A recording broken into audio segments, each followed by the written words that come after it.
வரகி பக்தர்கள் அனைவருக்கும் வணக்கம். இது நம்ம ஆதிவராகி யூடியூப் சேனல். வரகி அன்னையோட அருள் பரிபூர்ணமா எல்லாருக்குமே கிடைக்கணும்னு மனசார பிரார்த்தனை செஞ்சுக்கிட்டு நாம இந்த பதிவை ஆரம்பிக்கலாம். இன்னைக்கு இந்த பதிவு நம்ம எல்லாருக்குமே ரொம்ப ரொம்ப முக்கியமான பதிவுன்னே சொல்லலாம். ஆனி மாசத்துல வரக்கூடிய தேய்பிறை பஞ்சமி திதிக்கான பதிவு தான் இது.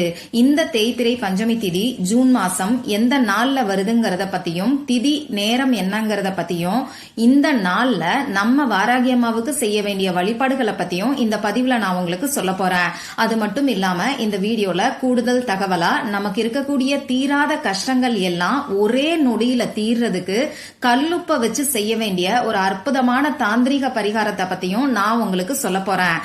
அடுத்ததா பொண்ணும் பொருளும் நம்ம வாழ்க்கையில சேர்ந்துகிட்டே இருக்கிறதுக்கும் பண கஷ்டம் தீர்றதுக்கும் கடன் பிரச்சனை தீர்றதுக்கும் இந்த தேய்பிறை பஞ்சமி திதி வரக்கூடிய நாள்ல நாம சொல்ல வேண்டிய ரொம்ப ரொம்ப சக்தி வாய்ந்த ஒரு வரி மந்திரத்தை பத்தியும் இப்ப நான் உங்களுக்கு சொல்ல போறேன். இப்படி பஞ்சமி திதிக்கான அனைத்து விதமான தகவல்களையும் இந்த ஒரே வீடியோல நான் உங்களுக்கு சொல்ல போறேன். முதல்ல தேய்பிறை பஞ்சமி திதி எப்ப வருதுன்னு இப்ப நாம தெரிஞ்சுக்கலாம். இந்த தேய்பிறை பஞ்சமி திதி பாத்தீங்கன்னா நமக்கு நிறைஞ்ச பஞ்சமி திதியா வருது.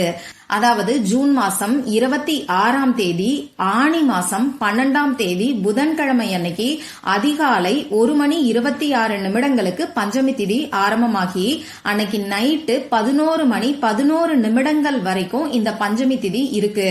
பொதுவா தேய்பிறை பஞ்சமி திதியில நமக்கு இருக்கக்கூடிய கஷ்டங்கள் எல்லாம் தீர்றதுக்கான வழிபாடுகளை நாம செய்யும் போது நிச்சயமா நமக்கு கை மேல பலன் கிடைக்கும். அந்த வகையில இந்த தேய்பிறை பஞ்சமி திதிக்கான நம்ம வாராகி அம்மாவுக்கான வழிபாடுகளை எந்த நேரத்துல செய்யணும்னு இப்ப நான் உங்களுக்கு சொல்றேன். நம்ம வாராகி அம்மாவுக்கு இரவு நேர வழிபாடு தான் உகந்தது. அந்த வகையில புதன்கிழமை அன்னைக்கு சாயங்காலம் 6 மணிக்கு மேல நைட்டு 9 மணிக்குள்ள இருக்கக்கூடிய இடைப்பட்ட நேரத்துல நம்ம வாராகி அம்மாவுக்கான வழிபாடுகளை நீங்க செய்யலாம். ஒரு சிலர் பிரம்ம முகூர்த்த நேரத்துல வழிபாடுகளை செய்வீங்க. இப்படி பிரம்ம முகூர்த்த நேரத்துல வழிபாடுகளை செய்யறீங்கன்னா காலையில 4:30 மணியிலிருந்து 6 மணிக்குள்ள நம்ம வாராகி அம்மாவுக்கான வழிபாடுகளை நீங்க தாராளமா செய்யலாம். வாராகி அம்மாவோட திருவுருவ படம் திருவுருவ சிலை இல்லாதவங்க வழிபாடு செய்யலாமான்னு கேட்டீங்கன்னா தாராளமா செய்யலாம். புதுசா ஒரு அகல் விளக்க வாங்கி வச்சு அதுல நல்லெண்ணெய் ஊற்றி பஞ்சுத்திரி போட்டு தீபத்தை ஏத்தி வச்சுக்கோங்க. இந்த தீபத்துல நம்ம வாராகி அம்மா எழுந்தருளுவாங்கங்கிற நம்பிக்கையோட நீங்க நம்ம வாராகி அம்மாவுக்கான வழிபாடுகளை செய்யுங்க. போன பஞ்சமி திதி அன்னைக்கு ஏற்கனவே இந்த மாதிரி தீப வழிபாடு நீங்க செஞ்சிருந்தீங்கன்னா அதே பழைய அகல் விளக்க இந்த வழிபாடுக்கும் நீங்க பயன்படுத்திக்கலாம். அதே மாதிரி இந்த வழிபாடு செஞ்சு முடிச்சதுக்கு அப்புறமா இந்த அகல் விளக்க தனியா சுத்தம் பண்ணிட்டு உங்க பூஜை அறையில ஒரு ஓரமா வச்சுக்கோங்க. எப்பெல்லாம் நம்ம வாராகி அம்மாவுக்கான வழிபாடுகளை நீங்க செய்யறீங்களோ அப்பெல்லாம் இந்த அகல் விளக்க நீங்க யூஸ் பண்ணிக்கோங்க. மற்ற வழிபாடுகளுக்கு இந்த அகல் விளக்க பயன்படுத்த வேண்டாம். சரி, இப்போ நம்ம வாராகி அம்மாவோட திருவுருவ சிலை வச்சிருக்கிறவங்க மறக்காம 5 வகையான அபிஷேகங்களை செஞ்சுக்கோங்க. பால் அபிஷேகம், தயிர் அபிஷேகம், பன்னீர் அபிஷேகம், மஞ்சள் அபிஷேகம், ஸ்வர்ண அபிஷேகம், அதாவது சில்லறை காசுகளை வச்சு செய்யக்கூடிய அபிஷேகம். புதன்கிழமையோட சேர்ந்து இந்த பஞ்சமி திதி வர்றதுனால ஸ்வர்ண அபிஷேகம் பண்றது கூடுதல் சிறப்புன்னே சொல்லலாம். ஒற்றைப்படை எண்ணிக்கையில அதாவது 9, 11, 16 இந்த எண்ணிக்கையில சில்லறை காசுகளை எடுத்துக்கிட்டு நம்ம வாராகி அம்மாவோட திருவுருவ சிலையில இந்த சில்லறை காசுகளை வச்சுட்டு அதுக்கு மேல கொஞ்சம் தண்ணீர் ஊத்தி அதுக்கப்புறமா இந்த சில்லறை காசுகளை எடுத்து பத்திரமா வச்சுக்கோங்க. இததான் நாம ஸ்வர்ண அபிஷேகம்னு சொல்லுவோம். இந்த ஸ்வர்ண அபிஷேகம் செஞ்ச காசுகளை நீங்க பணம் வைக்கக்கூடிய பீரோல பத்திரமா வச்சுக்கோங்க. எந்த செலவுகளுக்கும் பயன்படுத்தக்கூடாது. நம்ம வாராகி அம்மாவோட திருவுருவ படம் வச்சிருக்கிறவங்க திருவுருவ படத்தை நல்லா சுத்தம் பண்ணிட்டு எப்பையும் போல மஞ்சள் குங்குமம் பொட்டு வச்சுக்கோங்க. நம்ம வாராகி அம்மாவுக்கு சிகப்பு நிற பூக்களும் வாசனை நிறைந்த பூக்களும் ரொம்ப ரொம்ப பிடிக்கும். சிகப்பு நிறத்துல இருக்கக்கூடிய ஒற்றை செம்பருத்தி பூ, சிகப்பு நிறத்துல இருக்கக்கூடிய ரோஜா பூ, செவ்வரளி பூ, மல்லிகை பூ, தாமரை பூ, இப்படி உங்களுக்கு என்ன கிடைக்குதோ அதை வச்சு அலங்காரம் பண்ணிக்கோங்க. புதன்கிழமை அன்னைக்கு இந்த பஞ்சமி திதி வர்றதுனால துளசி இலைகளால அலங்காரம் பண்றது நல்லது. அடுத்ததா நம்ம வாராகி அம்மாவுக்கு ஏலக்காய் மாலை போடுறது அற்புதமான பலன்களை கொடுக்கும். அடுத்ததா சுத்தமா இருக்கிறவங்க மட்டும்தான் நம்ம வாராகி அம்மாவுக்கான வழிபாடுகளை செய்யணும். பெண்களுக்கு பீரியட்ஸ் டைமா இருந்தா செய்ய வேண்டாம். பிறப்பு தீட்டு இறப்பு தீட்டு இருந்தாலும் செய்ய வேண்டாம். அதே மாதிரி அசைவம் சாப்பிட்டதுக்கு அப்புறமா நீங்க நம்ம வாராகி அம்மாவுக்கான வழிபாடுகளை செய்ய வேண்டாம். வழிபாடுகளை செஞ்சு முடிச்சதுக்கு அப்புறமா கூட அசைவம் சாப்பிடுறத தவிர்த்துக்கிறது நல்லது. நம்ம வாராகி அம்மாவுக்கு உடல் சுத்தம் மன சுத்தம் ரொம்ப ரொம்ப முக்கியம். நிறைய பேரு எதிரி தொல்லை நீங்கிறதுக்கு குறைக்கிறதுக்கு ஏதாவது ஒரு வழிபாடு சொல்லுங்க, பரிகாரம் சொல்லுங்கன்னு சொல்லி கேக்குறீங்க. நம்ம வாராகி அம்மாவுக்கான வழிபாடுகளை தொடர்ந்து 5 பஞ்சமி திதிகளுக்கு நீங்க செஞ்சு பாருங்க. உங்களுக்கு இருக்கக்கூடிய எதிரிகளை நம்ம அம்மாவே பாத்துப்பாங்க. எதிரிகள் தொல்லை நீங்கணும்னு தான் நீங்க வழிபாடு செய்யணுமே தவிர எதிரிகள் அழிஞ்சு போகணும்னு சொல்லி நம்ம வாராகி அம்மா கிட்ட பிரார்த்தனை செய்யக்கூடாது. இத மட்டும் கவனத்துல வச்சுக்கோங்க.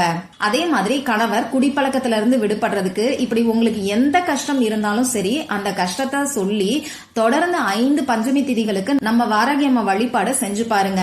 நிச்சயமா உங்களுக்கு இருக்கக்கூடிய கஷ்டங்கள் எல்லாமே படிப்படியா குறையறத நீங்களே கண்கூடா பார்ப்பீங்க. நம்ம வாராகி அம்மாவை முழுசா சரணடைஞ்சு நீங்க வழிபாடு செய்யும் போது நிச்சயமா உங்க வாழ்க்கையில மேஜிக் நடக்கும்னே சொல்லலாம். சரி, இந்த தேய்பிறை பஞ்சமி திதி அன்னைக்கு ஏத்தி வைக்க வேண்டிய தீபம் என்னங்கறத நான் உங்களுக்கு சொல்றேன். பொதுவா எப்பயுமே தேய்பிறை பஞ்சமி திதினா நாம தேங்காய் தீபத்தை ஏத்தி வைப்போம். ஏதாவது ஒரு வேண்டுதல் வச்சு தொடர்ந்து தேங்காய் தீபத்தை பஞ்சமி திதிகள்ல ஏத்திட்டு வரீங்கன்னா அந்த தேங்காய் தீபத்தையே இந்த பஞ்சமி திதிக்கும் ஏத்தி வைங்க. அப்படி இல்லைன்னா 5 அகல் தீபத்தை நீங்க ஏத்தி வைக்கலாம். ஒரே விளக்குல 5 திரி போட்டு 5 தீபமாவும் ஏத்தி வைக்கலாம். தனித்தனியா சின்ன சின்னதா 5 அகல் விளக்குல 5 தீபத்தையும் நீங்க ஏத்தி வைக்கலாம்.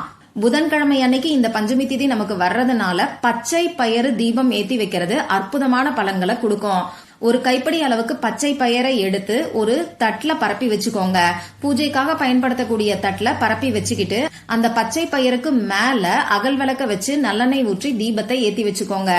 இந்த பச்சை பயருக்கு மேல ஒரே ஒரு அகல் விளக்க வச்சு தீபம் ஏத்தி வச்சாலே போதும். இதெல்லாம் எதுவுமே என்னால முடியாதுன்னு சொல்றவங்க நீங்க எப்பயும் ஏத்தி வைக்கிற விளக்கை ஏத்தி வச்சு வழிபாடு செஞ்சா கூட போதும். ஆனா மன நிறைவோட செய்யணும். சரி, அடுத்ததா நம்ம வாராகி அம்மாவுக்கு வைக்க வேண்டிய நெய்வேத்தியம் பாத்தீங்கன்னா மண்ணுக்கடியில விளையக்கூடிய காய்கறிகள், கிழங்கு வகைகள், இது எல்லாமே நம்ம வாராகி அம்மாவுக்கு ரொம்ப ரொம்ப பிடிக்கும். அந்த வகையில சர்க்கரைவள்ளி கிழங்கு, பனங்கிழங்கு, வேர்க்கடலை, கேரட், உருளைக்கிழங்கு இந்த மாதிரியான பொருட்களை நீங்க நெய்வேத்தியமா வைக்கலாம். வேக வச்சும் வைக்கலாம், அப்படியே பச்சையாவும் வைக்கலாம். பணம் சம்பந்தப்பட்ட பிரச்சனைகள் இருக்கிறவங்க நான் எப்பயுமே சொல்ற மாதிரி ஒரு மாதுளம்பழத்தை வாங்கிட்டு வந்து அதுல இருக்கக்கூடிய முத்துக்களை உதிர்த்து தனியா எடுத்துக்கிட்டு அதை ஒரு சின்ன கிண்ணத்துல வச்சு அது கூட ஒரு ஸ்பூன் தேன் கலந்து நீங்க நெய்வேத்தியமா வைங்க. இப்படி தொடர்ந்து ஒவ்வொரு பஞ்சமி திதிக்கும் மாதுளம் முத்துக்களோட தேன் கலந்து நீங்க நெய்வேத்தியமா வைக்கும் போது உங்களுக்கு இருக்கக்கூடிய பணம் சம்பந்தப்பட்ட பிரச்சனைகள் எல்லாமே படிப்படியா குறைய ஆரம்பிக்கும். அடுத்ததா நம்ம வாராகி அம்மாவுக்கு கருப்பு உளுந்து, அதாவது தோல் நீக்காத உளுந்துல செஞ்ச வடைய நெய்வேத்தியமா வைக்கலாம். நவதானிய அடையையும் நீங்க நெய்வேத்தியமா வைக்கலாம். நிறைய மிளகு சேர்த்த வெண்பொங்கலும் நீங்க நெய்வேத்தியமா வைக்கலாம். சர்க்கரை பொங்கல் கூட நெய்வேத்தியமா வைக்கலாம். இதெல்லாம் என்னால எதுவும் செய்ய முடியாதுங்கிறவங்க ஒரு டம்ளர் பாலை ஏலக்காய் தட்டி போட்டு காய்ச்சிட்டு அதை நீங்க நெய்வேத்தியமா வச்சு பாருங்க. அப்புறம் நம்ம வாராகி அம்மாவுக்கு பானகம் ரொம்ப ரொம்ப பிடிக்கும். இப்ப நான் உங்களுக்கு நிறைய நெய்வேத்தியங்களை சொல்லிருக்கேன். உங்களால எதை செய்ய முடியுமோ அதை மட்டும் மன திருப்தியோட செஞ்சு வைங்க. இங்க நான் உங்களுக்கான ஆப்ஷன்ஸ் தான் சொல்றேன். கட்டாயமா இதெல்லாம் செய்யணுங்கிற அவசியம் கிடையாது. உங்க சூழ்நிலைக்கு தகுந்த மாதிரி உங்களால என்ன பண்ண முடியுமோ அதை மன நிறைவோட செய்யுங்க.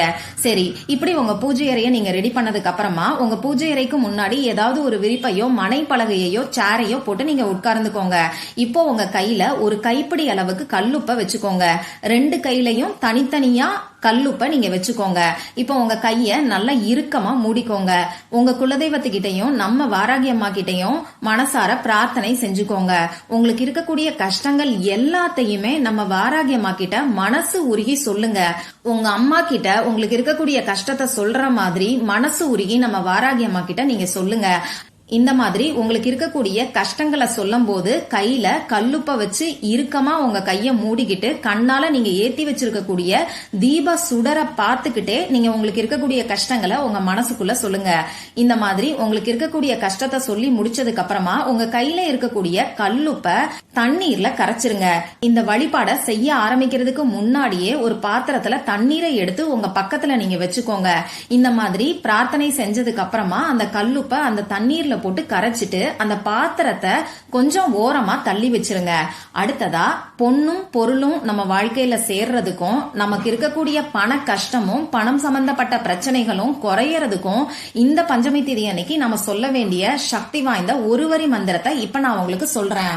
புதன்கிழமையோட சேர்ந்து நமக்கு இந்த தேய்பிறை பஞ்சமி திதி வருது. பொன் கிடைச்சாலும் புதன் கிடைக்காதுன்னு சொல்லுவாங்க.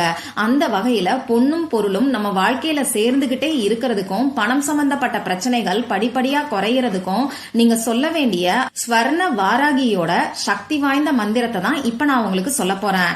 அந்த மந்திரம் இப்ப உங்களுக்கு ஸ்கிரீன்ல தெரியும். நானும் சொல்லி காமிக்கிறேன். ஓம் ஸ்ரீம் க்ளீம் ஸ்ரீ ஸ்வர்ண வாராகி தேவியே வா வா வா. ஓம் ஸ்ரீம் க்ளீம் ஸ்ரீ ஸ்வர்ண வாராகி தேவியே வா வா வா. ஓம் ஸ்ரீம் க்ளீம் ஸ்ரீ ஸ்வர்ண வாராகி தேவியே வா வா வா. இந்த மந்திரம் ரொம்ப ரொம்ப சக்தி வாய்ந்தது. நமக்கு பொன்னையும் பொருளையும் கொடுக்கறதோட மட்டும் இல்லாம நம்ம வாழ்க்கையில இருக்கக்கூடிய எப்பேற்பட்ட பண கஷ்டத்தையும் எவ்வளவு பெரிய கடன் பிரச்சனையையும் குறைக்கக்கூடிய சக்தி வாய்ந்தது. அது மட்டும் இல்லாம இந்த மந்திரத்தை நாம முழு நம்பிக்கையோட சொல்லும் போது நம்ம வாராகியம்மா நிச்சயமா நமக்கு காட்சி கொடுப்பாங்க. நம்ம வீடு தேடி நம்ம வாராகியம்மாவை வர வைக்கக்கூடிய அற்புதமான மந்திரம்னே சொல்லலாம். அதனால இந்த மந்திரத்தை இந்த தேய்பிறை பஞ்சமி திதி அன்னைக்கு 108 முறை சொல்லுங்க.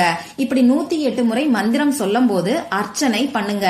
அதாவது 108 சில்லறை காசுகள், 108 உதிரி பூக்கள், 108 துளசி இலைகள், அப்படி இல்லைன்னா கொஞ்சம் மஞ்சள் தூள், கொஞ்சம் குங்குமம், இத வச்சு நீங்க அர்ச்சனை பண்ணலாம்.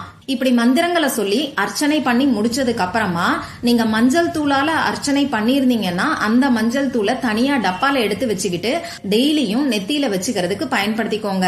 குங்குமத்தால அர்ச்சனை பண்ணிருந்தீங்கன்னாலும் அந்த குங்குமத்தை தனியா டப்பால போட்டு வச்சுக்கிட்டு நீங்களும் உங்க வீட்டுல இருக்கிறவங்களும் நெத்தியில வச்சுக்கிறதுக்கு பயன்படுத்திக்கலாம். சில்லறை காசுகளால நீங்க அர்ச்சனை பண்ணிருந்தீங்கன்னா இந்த வழிபாடு செஞ்சு முடிச்சதுக்கு அப்புறமா அந்த சில்லறை காசுகளை கொண்டு போய் பணம் வைக்கக்கூடிய இடத்துல பீரோல நீங்க வச்சிருங்க.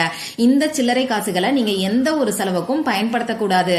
அதே மாதிரி மற்ற மந்திரங்கள் சொல்றதுக்கு இந்த சில்லறை காசுகளை நீங்க பயன்படுத்திக்கலாம். இந்த வழிபாட்டுக்கு நீங்க வச்சிருக்கக்கூடிய நெய்வேத்தியத்தை நீங்களும் உங்க வீட்டுல இருக்கிறவங்களும் பிரசாதமா சாப்பிடலாம். இப்படி மந்திரத்தை சொல்லி முடிச்சதுக்கு அப்புறமா திரும்பியும் ஒரு தடவை வாராகியம்மா கிட்ட பிரார்த்தனை செஞ்சுட்டு நீங்க கற்பூர ஆரத்தி காண்பிச்சு பூஜையை நிறைவு செஞ்சுக்கோங்க. இப்போ கல்லுப்ப நாம தண்ணீர்ல கொட்டி ஒரு ஓரமா வச்சிருக்கோம் இல்லையா, அதை என்ன பண்ணணும்னு பாத்தீங்கன்னா உங்க வீட்டுல கிச்சன் சிங்க்ல, அப்படி இல்லைன்னா உங்க வீட்டுக்கு வெளியில கால்படாத இடத்துல ஊத்தி விட்டுருங்க. இவ்வளவுதான் நீங்க செய்ய வேண்டியது. இந்த பதிவு உங்களுக்கு பிடிச்சிருந்தா லைக் பண்ணிட்டு உங்க ஃப்ரெண்ட்ஸ் அண்ட் ஃபேமிலி கூட ஷேர் பண்ணுங்க. இந்த மாதிரி அந்தந்த நாளுக்கும் நேரத்துக்கும் திதிக்கும் உரிய வழிபாடுகளையும் பரிகாரங்களையும் நீங்க மிஸ் பண்ணாம தெரிஞ்சுக்கிறதுக்கு நம்ம சேனலை மறக்காம சப்ஸ்கிரைப் பண்ணிட்டு பக்கத்துல இருக்கக்கூடிய பெல் ஐகானையும் பிரஸ் பண்ணிக்கோங்க. மற்றும் ஒரு பயனுள்ள பதிவுல நம்ம சந்திக்கலாம். நன்றி.